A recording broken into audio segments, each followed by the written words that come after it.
We appreciate that and look forward to taking advantage of the full amount of time that we have. My name is Liz Tui, and my hope is that in this workshop you will get a piece of being able to assess your current training model for or in regards to risk management. So assess your current field staff training model, and then also just plan some sort of methodical action to improve your current staff training practices. So assess and plan.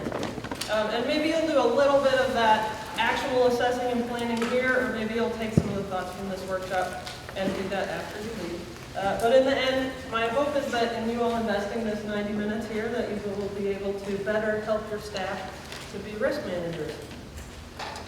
The chairs are all pretty tight, and there's a lot of space in the room. Please feel free to spread out a little bit. Folks sit on the floor, and that's great.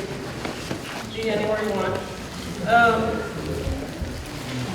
I started writing up my introduction / purpose statement to give you an idea of why I think staff training is important and what I think is important to consider going into staff training. And I didn't realize it until I was done that I had basically written one of those NPR This I Believe statements, so I'm just going with that. So I'm going to talk a little bit about me, but I'm also talking about you and your staff. So my background, I went to camp as a teenager and it changed my life. I wanted, after that, like a lot of people here, to share wilderness experiences and outdoor experiences and those transformational moments with other people. And I did that as a trip leader in camps through my college, and then as an old instructor. I also am still doing that, not so much as an old instructor right now, although I am working my first field contract in 10 years this spring. But I run a camp every year for 1 week for 4- and 5-year-olds in Lander, Wyoming, where I am. So I have this also really different version of staff training. I run a 1-week program, and my staff are one person who's usually not spent too much time out in the wilderness, 2 11-year-old junior counselors, and then this last year, my 7-year-old daughter who was a junior counselor. So I understand that that's real different from my job supervising staff at Knowles, but we still have a lot of similar issues in staff training. So from my experiences leading trips, I really believe that the risks in our program aren't just the side thing that we deal with, but are a core component of how we're able to offer these really real experiences to our students. I call people students just because that's my habit. I know we have clients, guys, or clients, guests, participants. And then early as a field instructor, I worked an early season, month-long wilderness course in Wyoming in a really high snow year. And one of my students, Katie Brain, 16-year-old young woman, died of a head injury while she was crossing a river. It was 24 days into the course. Students were hiking without us, without instructors. And it had been a day that included a lot of really thoughtful, strong decision-making by young people. So that's a lot of what we're trying to do. And it turned out to be a very sad and tragic day. It's a heartbreaking experience for me, still. And I also got a really interesting glimpse into my organization and into staff training through that process. I remember this day during the pretty extensive review of that incident when I was listening to Todd Schimmelpfennig. So Todd's been at Knowles a long time and helped to start the risk management conference. And as he was talking, I'm 25, and this is a real stressful situation for me, and I suddenly realized, I never turned on the phone. This isn't just about me. Like, Knowles isn't just evaluating my decision-making here. Knowles is looking at the training systems that I came through, my instructor's course, our policies, Todd's even looking at the fact that Knowles offers independent student travel at all. And it was this big waking up moment for me. Oh, I am just part of this bigger system. And at that point, it was somewhat of a relief to know that. And from this experience, I also just really believe that we are taking on a big responsibility. We're taking on a responsibility for the well-being of our students while they're with us with this intent to really positively impact their futures. And we're doing it together as field staff and administrators in partnership.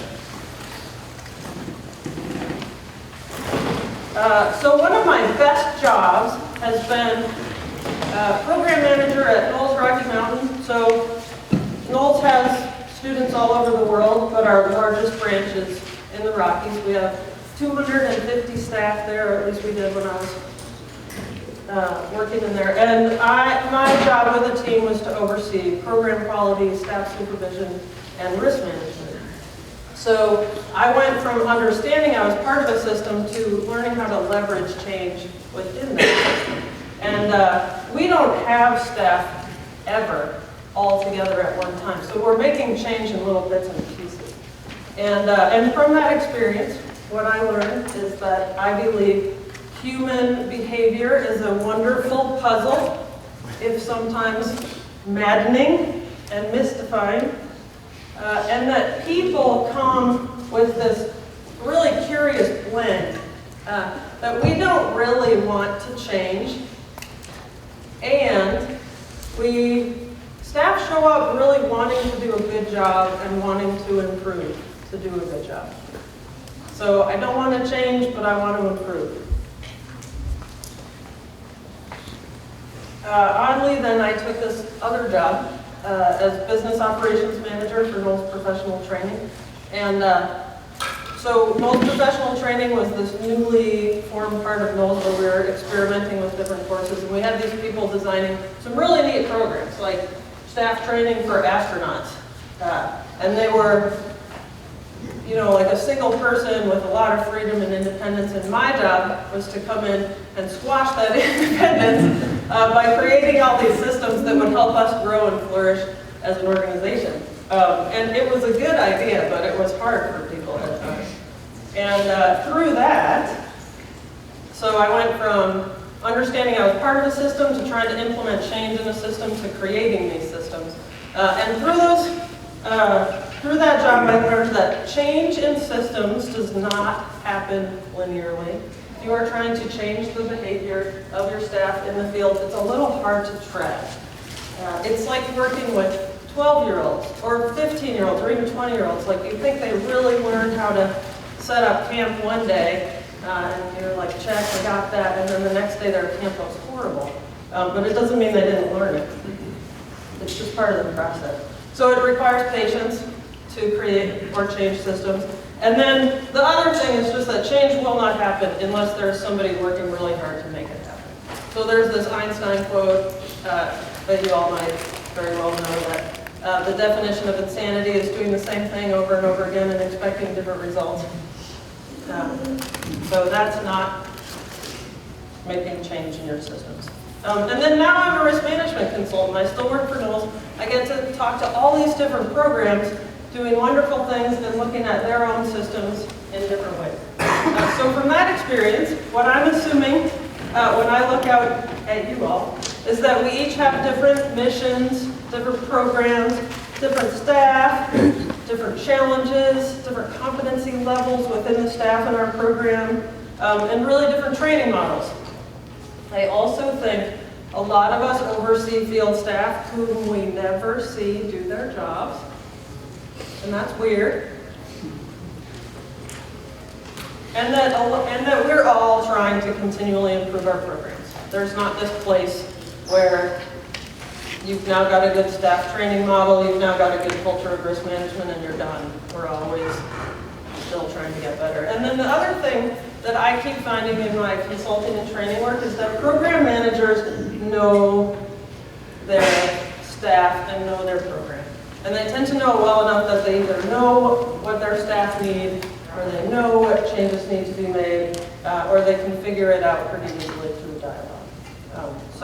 So I'm coming into this workshop thinking that you all actually know a lot about what needs to be happening with your staff. So putting all that together, I believe that our staff need us as administrators to have good systems in place to help them improve, even if sometimes they're not wanting to change.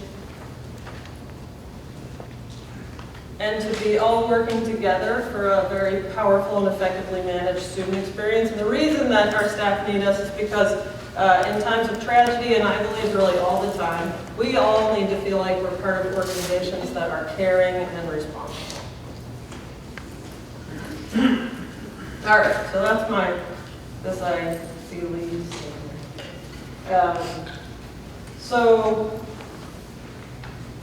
So what I want to do is talk about some mechanisms for how to change your staff training model, and then 3 streams for looking at your organization or your organizational culture and try to think, all right, well, if I know how to change my staff training model, maybe I need to look a little bit at what I might want to prioritize.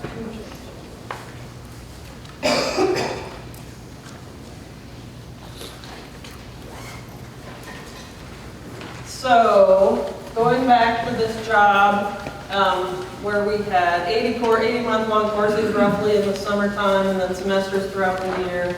All these people that never talk to each other except for the 3 people they talk to a lot for a month. What I found is that we could change what was happening in the field from the office. We could not make any changes through general proclamation, believe it or not. But we did stuff like introduce GPS to a totally techno-averse culture. We could change the way that people focused on student outcomes. We could change the way people talked about risk management if we made multiple changes at once to our systems, if we gave it time and kept trying, and if they were good ideas. Most of the bad ideas failed. But we didn't always know what the good ideas were and the bad ideas. So we translated this into the program, what we're calling the program management cycle. And so this is a way of looking at different things that you can do to influence what your staff are doing in the field. So very intentionally, so examples.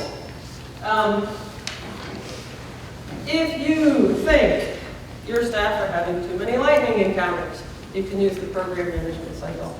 If you think your staff are overwhelmed by psych med issues and managing those in the field, you can use this cycle. If you think your staff, or if your staff are telling you they don't have time to report incidents, or they're teaching the rest of the year and they can't squeeze in any time at the end of their trips to talk about decision making or talk about what went well or talk about how to make your program better. You can change those cultural pieces by using that program management cycle. So this is very intentionally designed in a system or a cyclical format. So after after an incident, systems thinking would say, what are all the factors responsible for this incident? Linear cause and effect thinking would say, who's to blame for this incident? In preventative risk management, systems thinking looks at the interaction of multiple factors. In linear or cause-effect thinking, staff training says, all right, well, we'll get them all together, we'll tell them something, and then they'll go do it in the field. And we do this a fair amount, and it just doesn't work all that well. So this is trying to bust out of that idea. If you need them to do something, you just tell them. So here are 2 examples of using the program management cycle to affect change in your organization. So this is just me trying to illustrate it without boring you by going through definitions. So one summer we looked at our incident statistics and just our general stories of what had been happening, and we were sending a lot of students home for Achilles tendonitis. or students were getting Achilles tendonitis that was bad enough that it was just holding up courses. They were having to change routes, slow down, not do activities. And we thought that that was, to some degree, more preventable than what we were seeing. So we wanted to take sort of an assault to our Achilles incidents. So we said, what are a bunch of different things that we could do all at once to make change? And one thing we did was look at our policies, and we decided we actually have some really good resources for people to prevent and treat Achilles tendonitis on hardworking courses. So we just made sure to make that, print that stuff out and make it really available to people right before they went out into the field. So this is real simple, small steps, but that's not all we did. We also decided to do a couple training pieces. So we got this leg, and we hung this leg from the briefing room that all of our staff would see when they're coming through town. And we hung a sign on it explaining why we were doing it. But this leg had what we thought at the time was a really great system for treating really mild Achilles tendonitis as it was coming in. So it's this leg with all this pieces of foam pads stuck onto it and tape and mole foam and stuff like that. I don't know if people still think this is a good idea, but we saw it really working, so we wanted to share that. So you walk into the briefing room and there's this leg, and then at some point, while people are prepping for their courses, we talked to people about what incidents had been happening and just gave them some refreshers on prevention. So keep people really well hydrated and slow your course down for the first 5 days, if you can. So that's our training, but then there's this trip planning piece. Are we setting people up by saying you can slow your course down, but then giving them these routes where they have to go far every day, which is tricky for us because we have all this, as it is with a lot of people, we have all these permit regulations. So we worked with our permitting and route planning and tried to figure out a way that we could give people flexibility to slow their courses down if they needed to. That was actually a big job, but it made a lot of difference. And then debriefs. So we never get people all at once, but we do talk to them at the end of every course for a couple of hours. And we made sure while we were reading people's paperwork that anytime we saw the word Achilles in a course log, that we would have a conversation with that team. See what they did, give lots of positive feedback for people who are doing what we thought was a good idea, and then give people suggestions to change. So none of those are very hard. Well, the permitting things are. But those are all very concrete steps. And by themselves, I don't think any of them would have made a lot of change, but we saw a change. So here's your cycle, and each one of those factors influences your staff behavior, which of course, in the end, is completely about influencing your participant experience.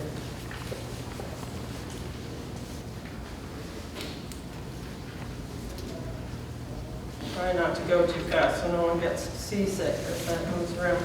So that's a bite-sized example. And then here's a real big one. I've been working with an organization over the last year who runs an international program. Their culture and staff are very grounded in academics and in study abroad. And she said to me, I don't think we have a culture of risk management, and we need one. So she has systematically, over the last year, been making changes to address that. And so, let's start with policies again here. What she's done over the last year is vastly improve their emergency planning systems. She has created new behavioral policies and methods to manage them because that was really stressful for them. And then she created medical protocols. So they're in really remote environments and we're having trouble figuring out who was managing and how to manage significant medical incidents when they were happening. Then with training, she took all those systems and did a whole lot of scenario training with her field staff throughout the whole year, like monthly training. She also created an incident, so moving over here to reflection and evaluation, created an incident reporting system, like through some database, Salesforce or something. something like that. That I was stunned, because this is hard for organizations to do, and in the course of 12 months, she went from very little incident reporting to very routine, regular staff buying into this incident reporting system. And then now, so that's a lot for 1 year. They thought this was enough of a priority that they created a position to do this. Now what she's doing is looking at their hiring and promotion practices. She's writing job descriptions for field staff. She's making sure that risk management is in there. And then she thinks who they hire and what they're able to train for are out of whack. So she's trying to figure out how to change one or the other. So that's a real big picture version of how this can also work. So summary points on the staff, on the program management cycle are that while training is a circle in this cycle, I don't think staff training is when you're sitting down with your staff for 1 hour, 1 week, however long you have them. I think that staff training is happening all the time. Staff training is happening when they look at your position description, thinking maybe they want to work for you. And then it's happening when you interview them, and you're asking them questions that help them understand what you expect from a person doing this job. It's happening when you're writing your policies and figuring out, are these really usable by staff? Certainly happening when you're talking to them. And then it's, you should definitely be thinking about your evaluations, your reflections, and really like every conversation you ever have with your field staff that contributes to your training plan. So,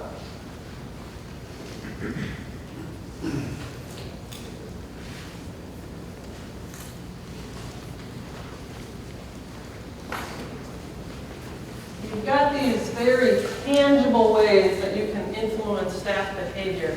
And then there's this thing written down here, organizational culture. So organizational culture is real important, and it's what we're going to talk about for the rest of this workshop. So organizational culture is the momentum that once you make changes, it's totally in your favor because it tends to keep them there. Your organizational culture is also this like thick putty that makes it real hard to create change. So organizational culture is the behavior of humans within an organization. The meaning that people put into those behavior. Culture includes vision, values, norms, systems, language, assumptions, beliefs, and habits. So 3 lenses that I want to work with, or really that I would like you all to work with, are looking at, within our culture, a culture of situational awareness in field staff, a culture of learning, and then what kind of role clarity you have within your system.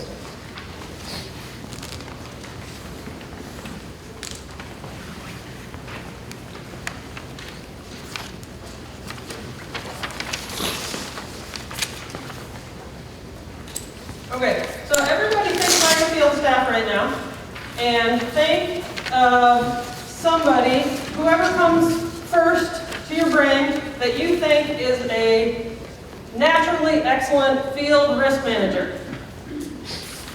Okay, and then on the count of 3, say their name real loud. 1, oh, you have a question? Okay. That would be real great. Please ask questions. All right, 1, 2, 3. Awesome. All right, so I think, that was not actually that loud. I think we should do that one more time. All right, 1, 2, 3. Nice. Okay, so my guess is that you just said something, or said a person who prioritizes pretty well, or prioritizes very well. And you might not want this person to represent all of the people in your field staff. You might have other people who are really good at revving up your students. You might have other people who are really good at thinking of the myriad of ways that you can use your mission to impact your students. But what we want to do is help all those staff create that ability to prioritize what's most important when you need it. So,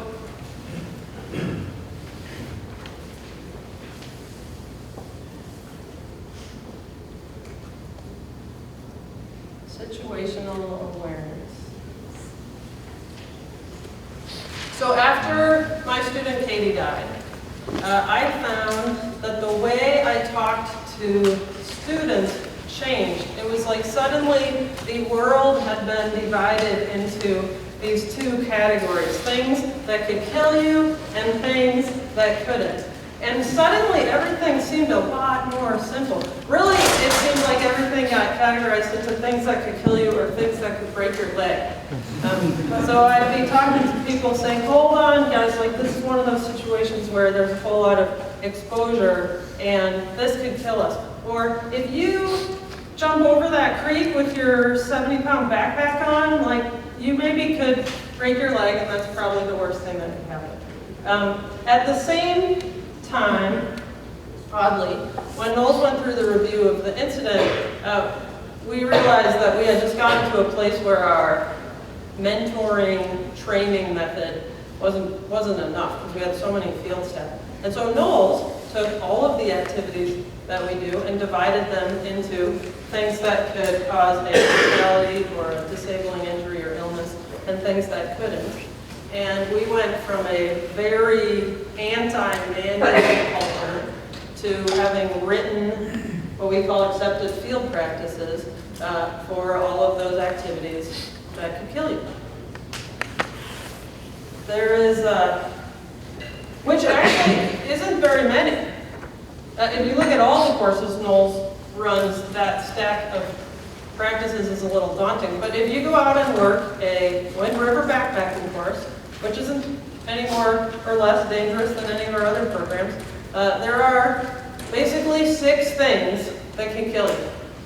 There's like lightning, bears, rockfall, you can argue there's 7 or no, there's 8, but there aren't very many. So there aren't that many things that you need to go out and really make sure to focus on. But your staff, if they're like our staff or the staff of most organizations I talk to, have a whole lot of things in their head at one time. They've got all these program elements, they have curriculum delivery, they have a leaky fuel bottle in the back of their pack or in their sea kayak. They've got all these individual students who act differently and have different needs but don't know how to say what they are. So, situational awareness is the perception of elements in the environment, the comprehensions of their meaning, and the projection of status in the future. So there's judgment and decision making, which is really important. And it's really important for us to keep learning about it and teaching it to our staff. Judgment and decision making is only important once you decide there's a decision to be made. So situational awareness is recognizing you're in that situation where there's a potential really important issue. Sense making is another name, another word that you'll hear thrown around that's very similar. So, projection of status in the future, or back to my question, can it kill you? So, if you're asking yourself, how good is my culture set up to focus on the things that can kill us, there are a couple things you just need to ask yourself. And then we'll get more into the nuances. But the first one is just, do you know as an organization what can kill your participants? And do you have effective and effectively written down or presented policies or practices for how to manage those? And if you don't think you have those, like this is your action step as you leave the conference. This is what you need to address. And I'm not going to talk about it here, but in the resources sheet that you'll find online at the end, I put together a little list of how do you check, and if your practices are bad, how do you get better ones, especially if you don't have that program area. So the second one is, can you create, or do you have, or are your staff getting elsewhere, some really context-rich training? So if your staff are crossing rivers, are they getting in the water into the place where the river's almost too big, or the river is too big and they get washed out but they have a good run out? So Jeff Jackson talks about sense making and this kind of training really well in his presentation, which is either this afternoon or tomorrow. So I'm not going to go into that all that. But those two things are really important. Understanding what can kill you, what are your policies, and then this context-rich staff training. There are actually several really good presentations at this conference this year that focus specifically on those formal staff training modules, which is why we're not going to do a whole lot of that in this session. But I think there's more than that. I think there are things in our organizational culture that support our staff's ability to do this or not, or that hinder it. So the thing that comes up, so I'm interested in, for us and all of our programs, what are we doing that we could easily change that aren't helping? So the thing that comes to my brain is working rock camps, rock climbing courses, and being in a top rope site, and hearing a group of people throughout the day, like maybe 40 times sometimes, I'll hear, hey, you stepped on the rope, you got to put a quarter into the ice cream fund, you stepped on the rope, you stepped on the rope, and then one time throughout the day you might hear somebody say, hey, maybe like you should put your brake hand back on the rope. So your brake hand's the thing that can kill you, right? And unless you're wearing crampons, stepping on the rope really is not that big of a deal. So where are we saying, put your brake hand back on the rope and let's not worry about stepping on the rope? I think other places where I've seen things that don't support this ability are, and this is real hard, just real high task load, real high information load right before staff go into the field.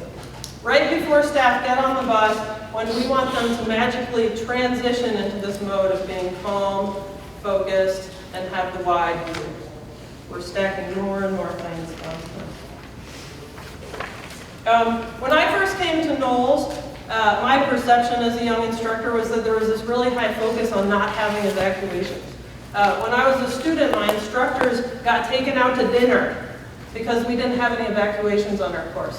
When I first came, there was this mythical, like, let's drop below the 1 evac per 1,000 student day mark. And that's kind of stressful. You can only be stressful about so many things at one time in the field. And if I'm stressed out about my student with Achilles tendonitis and trying to keep anybody from leaving the field, it's not the right goal. Really, we want to prevent incidents and injuries, but we want to evacuate the students who need to be evacuated, and we want to manage the students in the field who don't. And we really want to focus on the big ones and preventing the big ones. So I don't think that's helping me prioritize. And then the other one that comes into my brain is I think about, I hadn't thought about this until I was prepping for this class, but this is like a funny and sad story at the same time.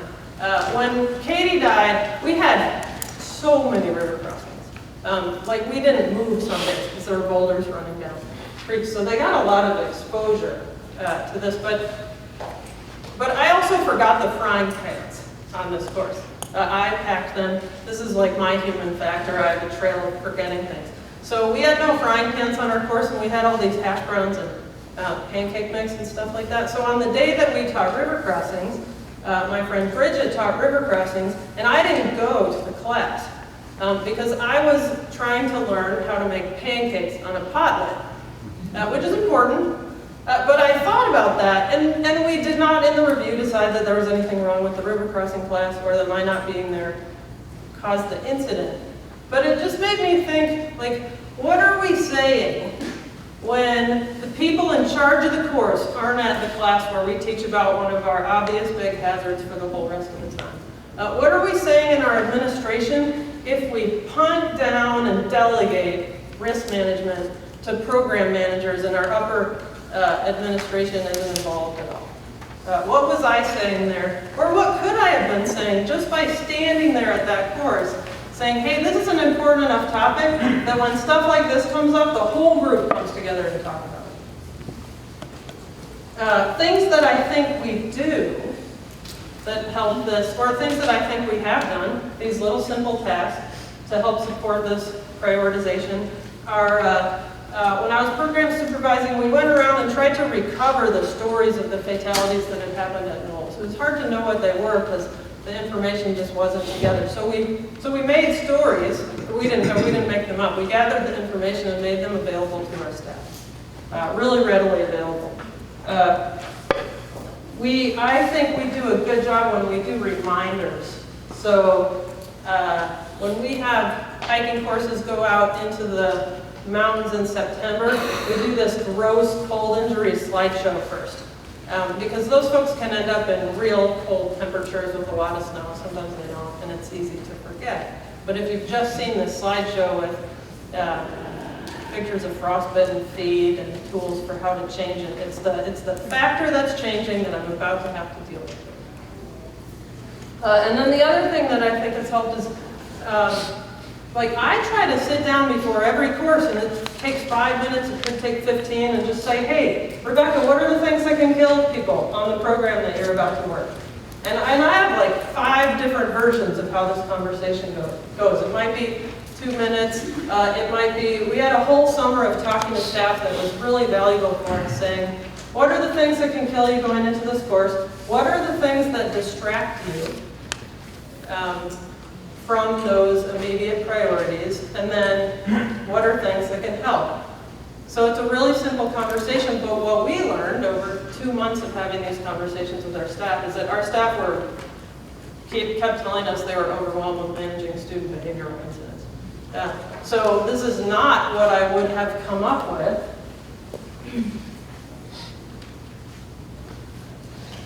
In my program management cycle, but the insert that we put to try to help people prioritize on these big hazards was some better tools for managing behavioral incidents.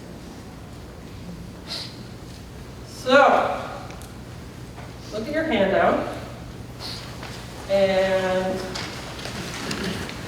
turn to a partner.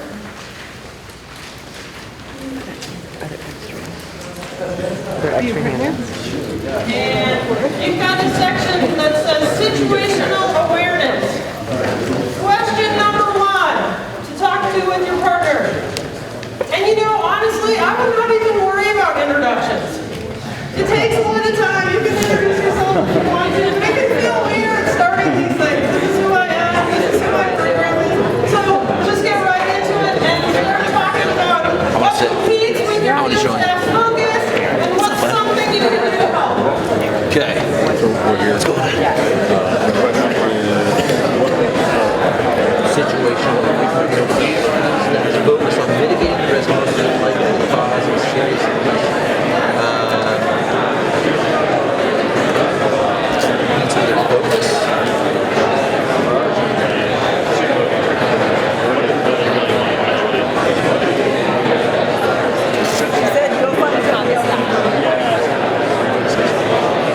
Like basically, like you're sitting there as a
skills to a point where then by the time they've actually crossed over that line, they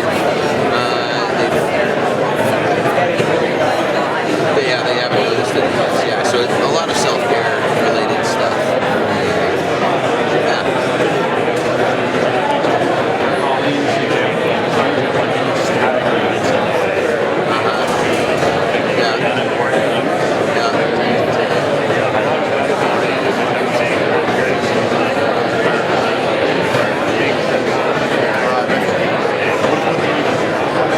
Yeah, I mean, I think, I'm just working on a presentation similar, and I think those kinds of things tend to be experience-based.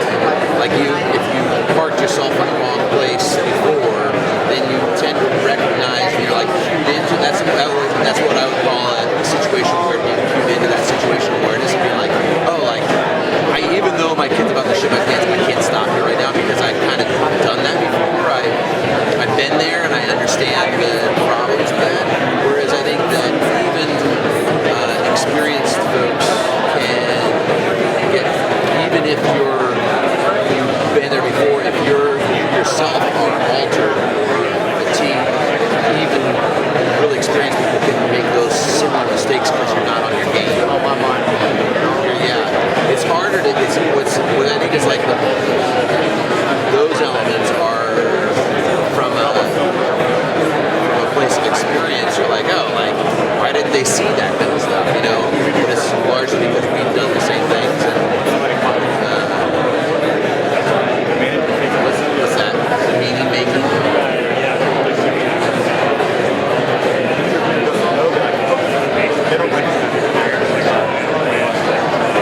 They might talk about it. Sense making. Well, they're like you experience their I find Which ones? Like yours, yeah. I struggle with all the Yes. like having actual fatigue, like swearing at you, Yes. refusing, like storming off the floor. Don't know. Yeah, and even you're that's so hard at the end of the day. Yeah. It's hard to try to get people that experience that No, I think it's a hard change to oh, and it's still hard. Yeah. I agree with you. I think It's so awesome. I was just preparing my presentation because it's so interesting. If you look at previous experiences, your own previous experiences, I think what's challenging about it is that the reason why, like I said, the reason why you have the perspective you have is because you've actually been in those situations. And so what we want to do is we want to create an experience for people to save them from that same type of mistake that I made, right? Like I made that mistake, I know better. How do I better help people? And so we create these experiences like, hey, let's go through these role plays, and let's go through, let's talk about like the different things and the problems. And in reality, like there's certain things that you just can't prepare them for well enough to where they just got to get in there and be there and do it, and then hopefully don't kill someone. Well, I'm not saying there's no way. I think there are ways in tech. Yeah, sorry.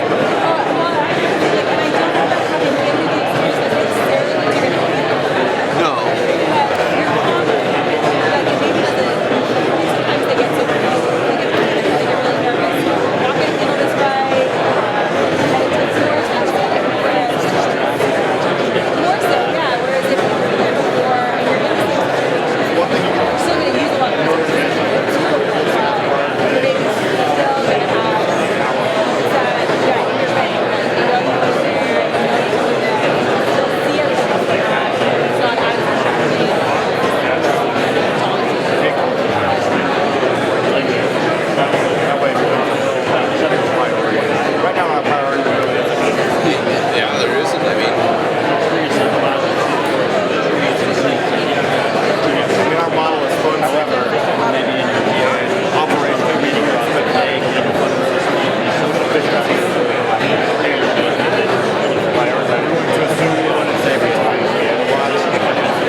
very well. I have 4 more handouts. Does anybody want one? Great.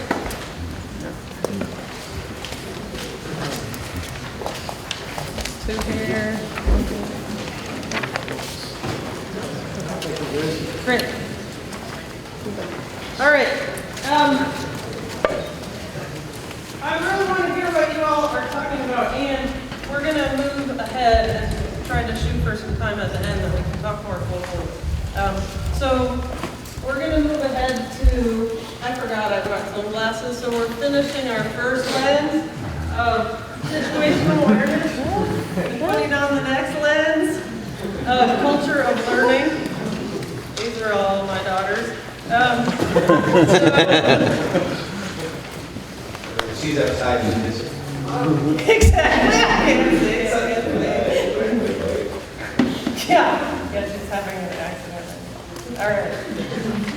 Yeah. So culture of learning. You are not with your staff all the time. In fact, I'm going to assume or guess that you are not with your staff all that much. And so, you cannot teach them enough. They have to be learning for themselves all the time to keep getting better. So at my first, maybe why I'm still here, at my first instructor debrief, so we do this a couple of hours at the end of every course, when I was a middle instructor, I was blown away at the openness at which we were expected to talk about safety incidents that had happened during my course, and what could have led to them or what could have avoided at them. And I think whoever was debriefing me probably saw my eyes get really big as I was making this transition from, whoa, this is not what my other jobs were like.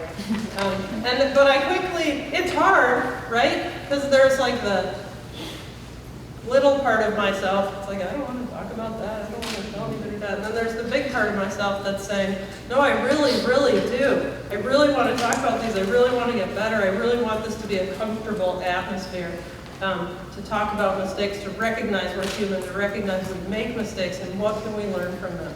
So I was sold to keep having these conversations. So I'm just going to talk a little bit, and then we're going to go back into exercise modes. But so a strong culture of risk management is one that communicates freely and holds people accountable in a way that is fair.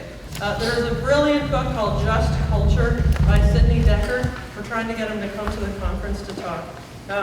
But he talks about how you need a balance of accountability and learning. So it's this tie. If you have an organization where people think that if they talk about something that they did that didn't go well or where they made a mistake, they're going to get nailed, you have no willingness to share information, right? So these are the extremes. We don't see these extremes that often in our organizations. But so you need this willingness to share information and this willingness to learn. On the other hand, you also need people to know that there is some level of accountability, because we all have this need to be part of a decent, open, functioning society. It's not in my best interest if my organization keeps me here if they don't think I can manage the risks of the program. Like, one, that's scary, and two, that's just bad. So I need to know that my organization's not scared of giving me critical feedback, but I need to feel like I'm not going to get unfairly treated for that. So we're going to do an exercise on the second piece of on your second page. But here's just a real quick intro into what a continuum means. Maybe you all already know this, but let's say if I'm standing over here on a random line, my eyes are blue. If I'm standing over here, my eyes are green. This is just a continuum made just for Liz, because my eyes have to be like right here. So someone's asking me to like put myself somewhere on the continuum. So if you look at your continuums, you're gonna pair up, like, it seemed like people were in either 2s or 3s. So if you were in a group of 3, stay in that group of 3. If you were in a group of 2, join up with another group of 2. So now you'll have groups of 3 or 4. That's your task. So I'll just go through the first understanding what we're doing. Continuum 1, I think I know what staff do in the field. Continuum, the other side of that continuum is, I think field staff make decisions that admin or I never hear about. What you're going to do as your group is pick one person's handout to write on. So everybody's writing their initials someplace on that line. So you're committing to a place, you're putting your initials, you'll end up with 4 initials on that one continuum or 3 sets of initials. So first just do the initials, don't talk about them if you can, for all 4. And then go back and in any order, chat about things that you think you could do, ways you could influence your program management cycle that would help you move in the direction of the line that you think you want to go. And let me just say one thing. If you really don't like working in groups and you just want to do this stuff by yourself, that's fine. All right, go.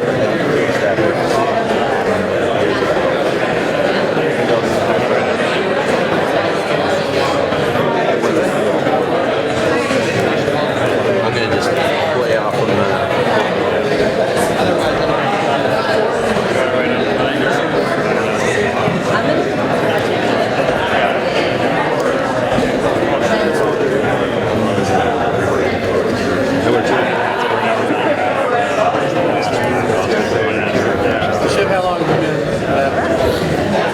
Yeah, Jason and our guy slightly towards center of that.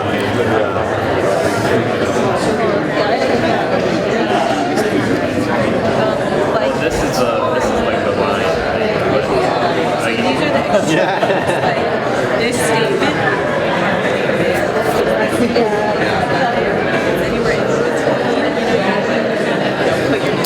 I just have to have it. You want to talk about this one and then go on to the next one, or do you want to just, yeah? It seems like in 24 hours, there are a lot of things that happen. They tend to happen. So many have happened between sundown and sunrise. And then we're farther over here. Yeah. Maybe some of the things that happen midday, or maybe over here more. Yeah, right. Yeah. At Aspen, for sure. Right? Yeah. My program has there's a lot of autonomy. I work for an academic program at Fort Lewis College. That's one of my roles. And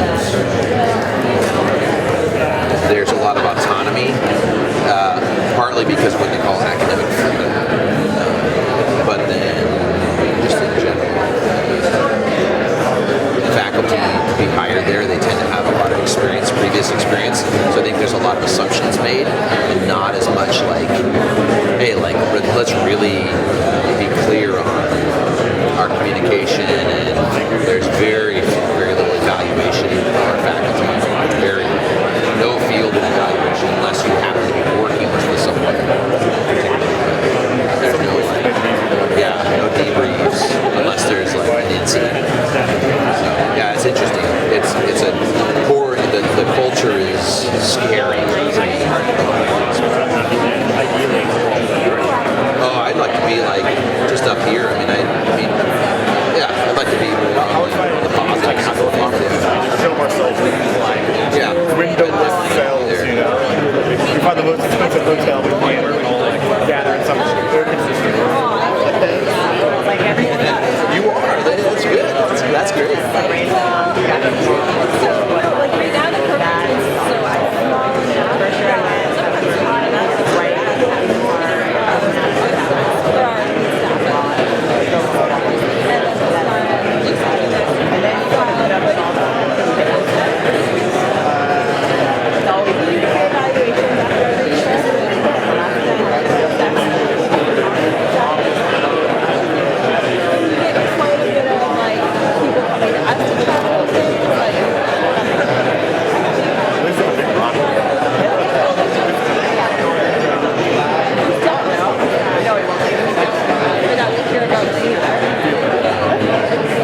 Debriefing. Who said that? Great. What's one more? A culture of feedback. Okay, tell me 2 things that I could do that would help that work. Kind of like the structure where staff are able to give each other feedback.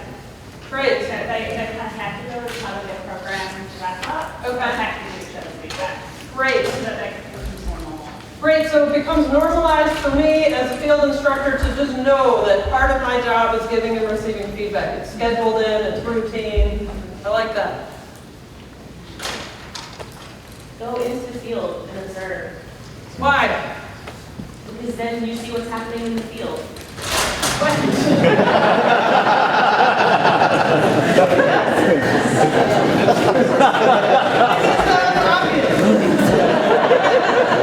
Great, one more. Lead by example. Lead by example. Yeah. So if we're talking about culture feedback, providing example by being accountable myself.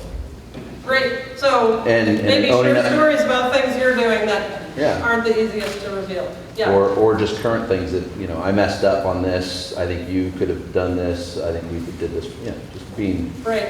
showing that leadership can also be accountable and create that culture. Yeah, these are great, and there are so many more ideas, and I'm just going to keep going.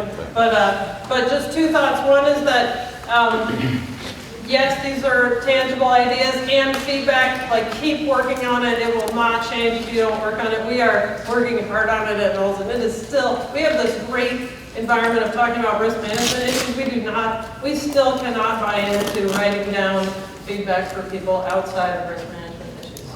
So I just think that's hard. Regularly scheduled debriefs are a big deal. Parts of our community have them, parts of our community don't. Like secondary school programs where faculty are really busy, camps. It just isn't part of the organizational culture. And if you don't have debriefs or some kind of regular conversations after programs, it is really hard to instill this regular conversation structure about what happened on the courses. All right, continuum 2, I think in the field trip leaders act in full accordance with organizational expectations, or they don't. Let's hear a couple ideas for how to help that in your organization. Brennan. Weeding out instructors who you know don't. All right, weeding them out like firing them, Yeah. okay?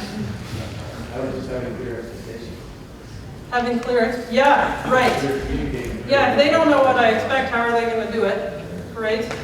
I think kind of along the lines is having a portable manual that they can take into the field, because a lot of the time for us, because of turnover, it's hard to keep track of who has been taught what, and so having a manual in a case where they might have a question, they have at least some sort of resource outside of the person on call. Great. To look at.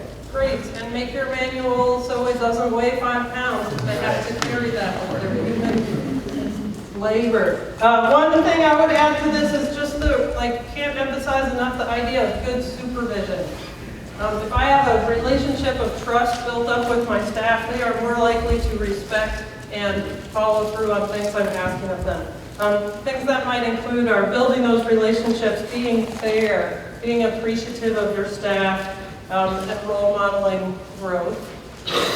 So those are a little mushy. Let's remember there's this balance you need. Like I just heard this parenting thing about how what you really need to do with parenting is find this balance between love and guidance. And I thought about that as supervision. It's like if we just build relationships, but we're not giving them the good feedback, also they're not getting the guidance. It's not enough. All right, continuum 3. As an administrator, I can give you data that explains my risk. Data, no data. Couple ideas for improving that in your program. Develop a tracking system that actually logs everything, so you can have a printout at the end of each course or term that details exactly what instance occurred, and you can look at that in comparison year to year. Yeah, great. Some way that's as simple as possible for your staff to record incident data.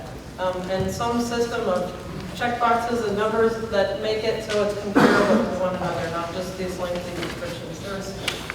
Clearly define when incident report data needs to be filled out. Great. Yeah. really clearly on your incident report form, right, what constitutes an incident? What constitutes a near miss? That is so important.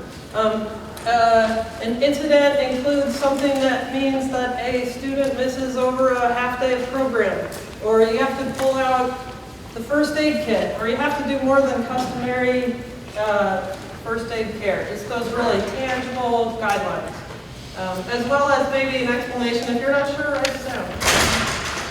One more. Right. Great. I think, you know, you were talking about modeling a second ago, and I think that making the information available Yes. allows others to, it gives it a modeling scenario so that others can look and say, wow, I should have said something about that because this has been reported already. It needs to be reported this time too. Totally. Seeing what the information does. Or if I'm about to go out on a course and someone is able to tell me, hey, in our last 10 rock climbing courses, we've had 5 incidents of this near miss happening. That's really useful information for me. So I'm invested in helping that system out, which is a great segue into my staff have training that prepares them for their specific program, or my staff training feels really generic to people. Any ideas for how to help with that? Or why that's even important? Yeah. I really struggled with that in the first few years, and then just over the last like 18 months or so, we designed curriculum that's specific for every single training aspect, every adventure activity that we do. Great. So we take our guides on their off shifts into those areas and train them in Great. those areas. Nice. One more? Okay. Yeah, Aaron. Documentation of the training, documentation of the certifications they might have required. And just keep that ongoing. Keep that ongoing so you can see what you're doing that's specific to people's needs. Or the gaps in the training. Great, for consistency. Great. Scenarios? Yeah, awesome. Don't underestimate any small steps you're taking to have your staff think that what you're teaching them is useful. And these very specific pieces of, hey, I have this piece of information that's going to help you for the course you're about to work. The last 2 times we've dropped people off at that roadhead in the afternoon, there's been a lightning storm. People think that the systems that they are participating on are directly being taken, like someone's taking the care of inputting that back into themselves. That was really all right.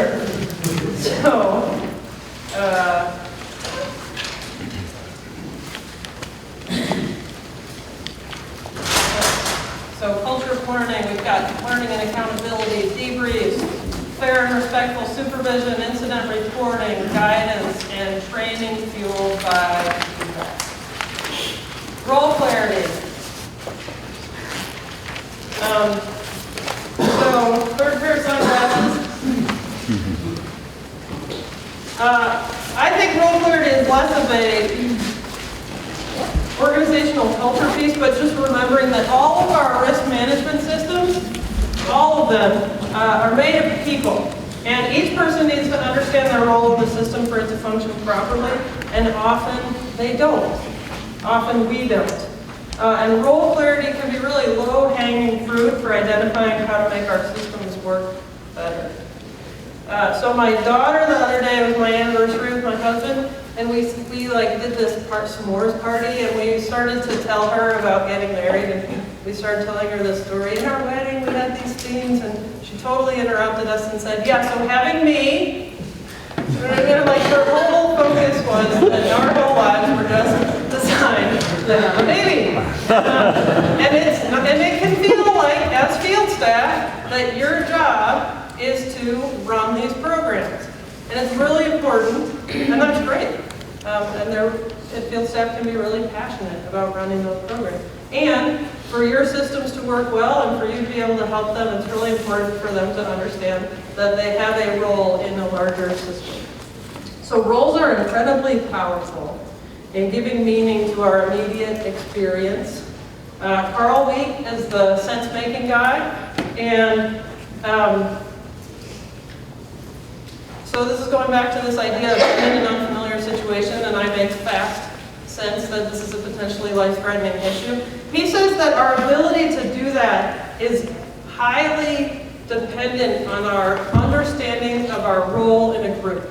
So he has this story of there's this real famous fire, the Main Gulch Fire, and these guys went in to fight a fire, and then it turned into them running away from a fire, running up a 70-degree slope to try to clear a ridge to get away from the fire. And in the middle of it, their supervisor, there's a lot more to this incident than this, but in the middle of it, their supervisor told them to drop their tools. And holding their tools was this connection to I am a firefighter.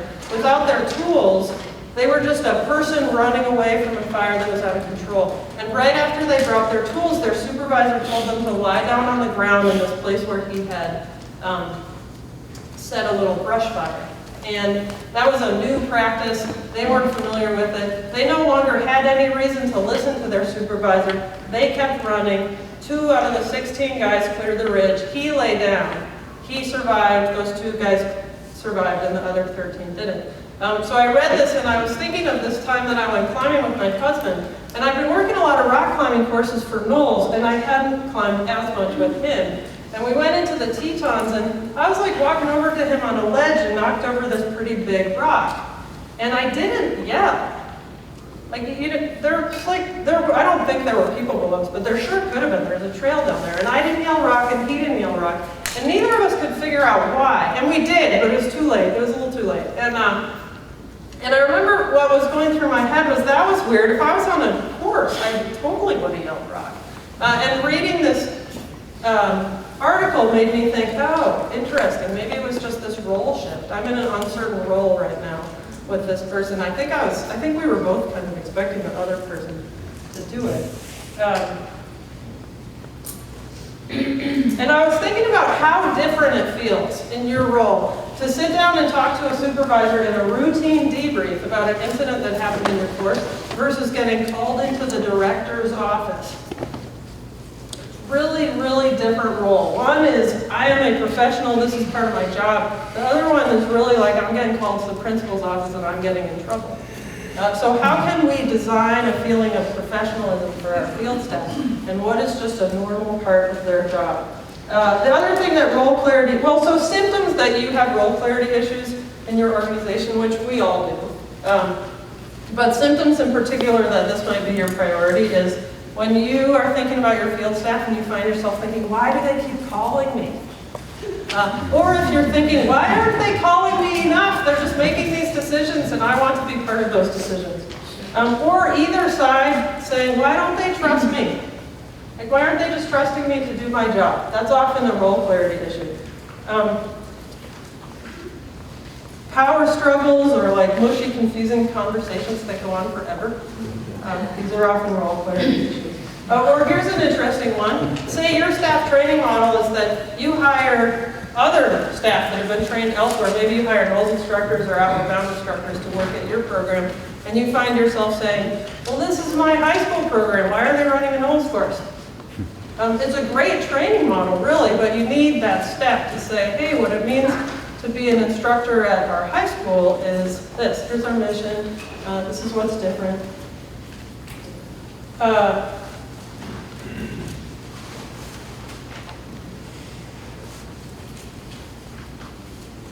I think it works real well supervising staff. An example of this is instead of me giving you feedback about what you're doing, if we sit down and look at your job description and I say, hey, my job here is to help you be good at your job. I'm looking at your job description and the way that I think that you're going to be good at that is to do this. So there's a triangle, we're both looking at the same thing. Instead of, I really need you to act differently in town. I really need you to do this. This is an example of the power struggle piece. So go to your handout, and you've got this grid. And we'll spend 5 minutes doing this activity. What I tried to do was identify decision-making roles that can be confusing. And sometimes clarifying these is really low-hanging fruit to take the mush out of your system. So this is how how the exercise works. You look at something on the left and it says something like evacuation of a student or participant due to signs and symptoms of a head injury. And then you've got all these people on the right. And you're going to make a star next to the person who you think is the primary decision maker. And then you're going to make a check for your program of all the other people that you think need to be involved somehow in that decision. You probably won't finish it, but go ahead and start.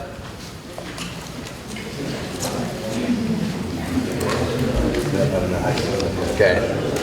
Should we use one of ours? Okay. Signs and symptoms of a head injury.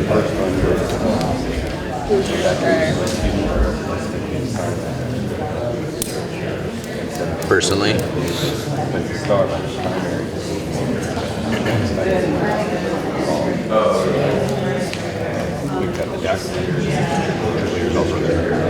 yeah, I would say the person in the field, in charge of the whole scene.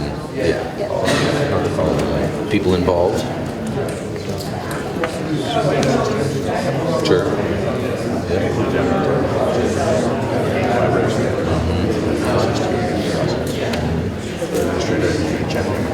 And then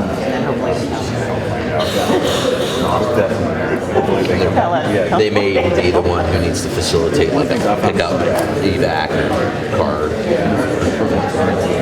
if I'm on a trip, Maybe not. Depends on the severity of it. Minor. when in reality I want it the other way around. The head injury, maybe not. Major head injury. That works really well. Maybe. Definitely definitely afterwards in the review of it, like when you're looking at incidents, they would be ultimately. But I don't know if that's necessarily part of the decision-making process. It's more of like a reflective process. Yeah. Or some programs have access to their medical advisor, so you can call them on the phone and say, "This is what my patient's showing me. What do you think?" And so it depends on the program. Yeah. So let's just say maybe a check, just in case that's a possibility. Check next to part of the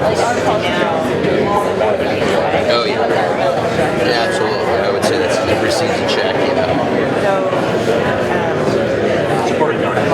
Participant, I mean, obviously, like, you got to involve the participant. That may not necessarily sway your decision, but they need to be involved in the process. Oh my goodness. Maybe like they would. No.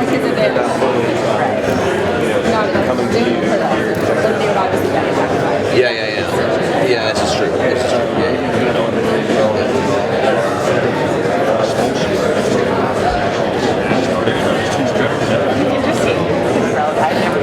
Up, but I guess it's a good time.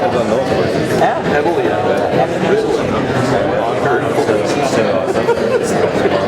Did you got that?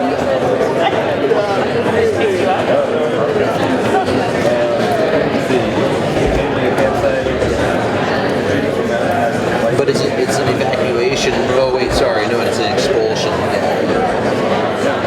Yeah, it's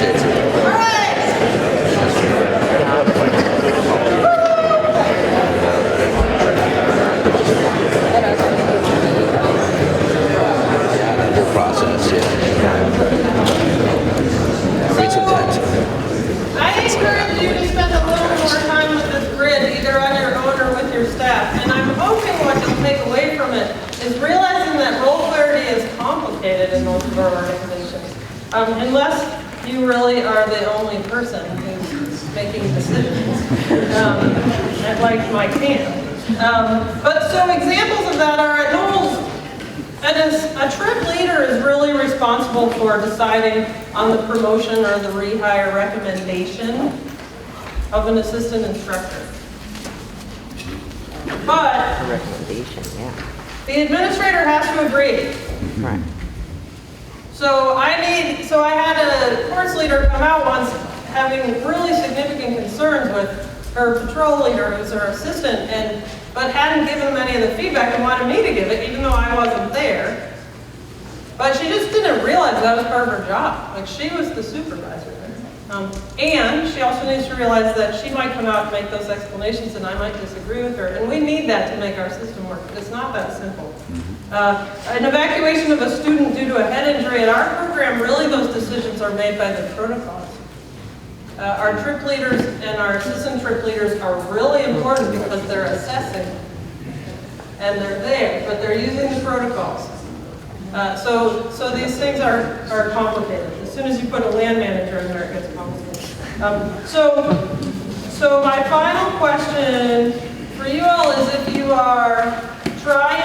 if you sit here today and say, in 3 years, I want to be able to look back and say, I have a much better culture of risk management in my field staff than I do today than when I did 3 years ago when I was sitting there in Atlanta. What do you think your biggest challenge is going to be in getting there?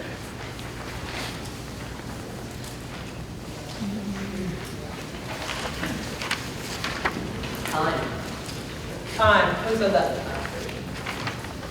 Like with your staff and this is for you and your program. So say that again. time with Okay. your staff. Keep going. Something else pressing where you can really sit down and focus. So your time or your staff's time? Time in the day. But in both, in your day and in Yes. your staff's day. Yes, time. Great. Yes, so I would say one piece that I would challenge you with is try to figure out what kind of changes can I make that only take 10 or 15 minutes at a time, or less. I think the simple umbrella answer is culture too. It is culture. In my organization, I'm sure like many, you face the challenge of culture saying, we will give you the time, or it's not that important to us. Great, so I agree with you, and that's valuable. And instead of getting broad, can you give me an example of one particular culture piece that you struggle with? Time. Time, okay. You know, hey, we need to do a week's worth of training on ropes. Yep, Well, great, you got 4 hours. yep, absolutely, very real. Fact, right? Yep. Anybody disagree? What's another one besides time? Young staff. Yes, young staff. And why are your staff young? We're at summer camp, so Yes. it's college kids. That's who you're going to get. Yeah. Yep. If you run a university program and your staff are college students, they are never going to be older. What do you do with that? Emphasize risk management, almost above and beyond, and conservative decision makings. Above and beyond probably what I would even do realistically out there Yeah. during staff training, to emphasize how important that decision making is, because tough decision making is something they don't have a lot of experience with, and on personal trips they would be much less conservative in their decision making. Yeah, so you're getting these guys in the beginning. You're training staff for all of us. So thank you. And you're figuring out the core skills that they need. And then you're looking at your trips and saying, this is the skill level of my staff. Are these too much for my staff? And then you're fighting this thing of like your staff thinking your trips are too easy and improvising. So how do you deal with that? So this is real challenges. Yeah. Yeah, similar in a college university setting is, or really any, you can have distracting priorities. So schoolwork comes first, you know, and Yep. we have staff who have every intention to go to our trainings, and yet if homework comes up or a quiz pops up or a group project or whatever it is, we have no choice but to default to that. Yeah.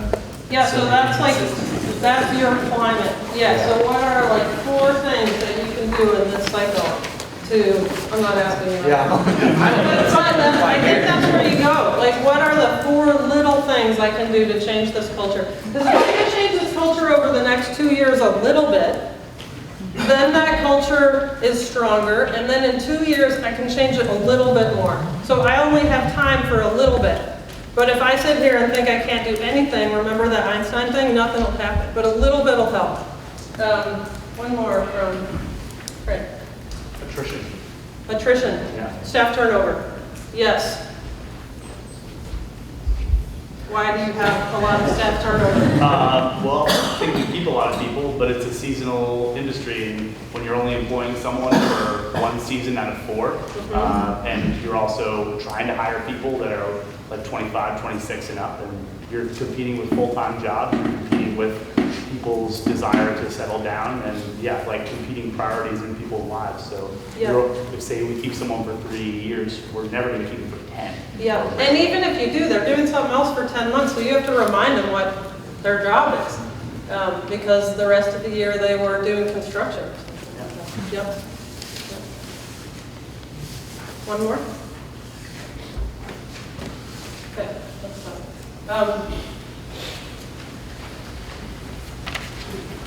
So there is a piece of your workshop, but we're done,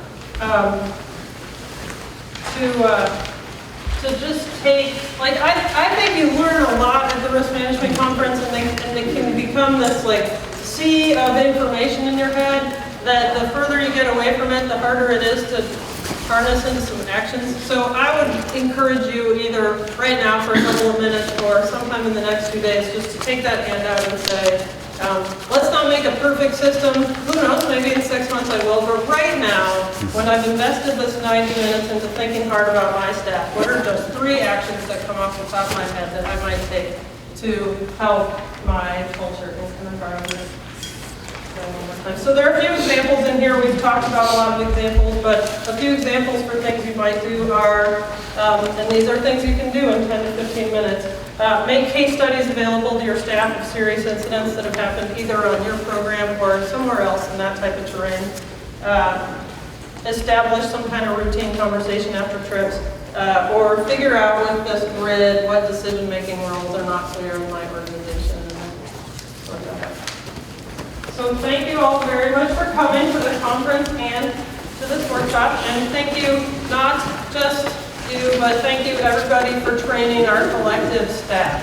Because we share staff and our cultures influence each other, and they do it more when you're here. So thanks.